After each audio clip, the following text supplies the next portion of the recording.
Sinailalim po sa mas mahigpit na seguridad ang Islamabad sa Pakistan dahil isa-isa na pong nagdadatingan yung mga negosyador mula po sa Iran at sa Amerika para sa isang pagpupulong na itinuturing na most significant high-level face-to-face engagement mula pa po noong taong 1979. Wayne De La Fuente sa balitang yan.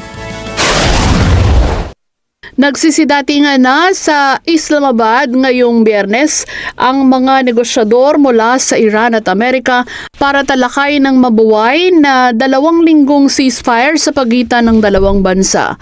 Bukas, formal na sisimulan ang pagpupulong kung saan sentro ng atensyon ang Pakistan na siyang mediator sa direktang pag-uusap ng dalawang puwersa.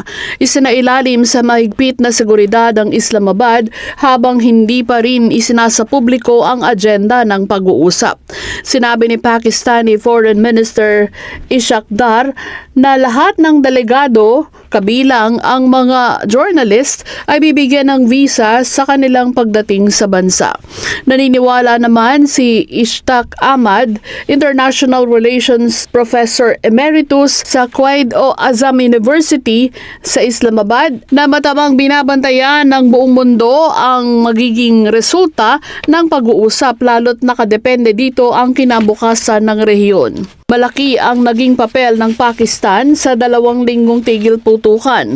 Dagdag pa ni Ahmad, maganda ang inaasahan sa pagpupulong bukas kasunod ng pagsang-ayon ng Israel na magsagawa rin ng direktang pakikipag-usap sa Lebanon 1 araw matapos itong maglunsad ng malawakang airstrike sa Beirut. Kinumpirma naman ng White House na pangunahan ng U.S. Vice President J.D. Vance ang U.S. delegation kasama si Steve Witkoff, ang Special Envoy ni U.S. President Donald Trump at ang manugang nitong si Jared Kushner. Sa ulat, kabilang naman sa delegasyon ng Iran si Foreign Minister Abbas Araghchi at Parliament Speaker Baher Khalibaf. Gayunman, wala pang formal na kumpirmasyon ng Tehran sa bubuo ng delegasyon nito. Isa sa layunan direktang pag-uusap sa Islamabad ang pagbuo ng kasunduan para sa permanenteng ceasefire. Kaya naman inaasahang hindi matatapos ang negosasyon sa 1 araw lamang. Si Dar ang kakatawan sa Pakistan sa negosasyon. Ang pagpupulong ay itinuturing na most significant high-level face-to-face engagement mula noong 1979. Katuwang ang Turkey, China, Saudi Arabia at Egypt, pinangunahan ng Pakistan na maisulong ang 2 linggong tigil putukan sa pagitan ng US at Iran kasunod ng marathon back-channel diplomacy.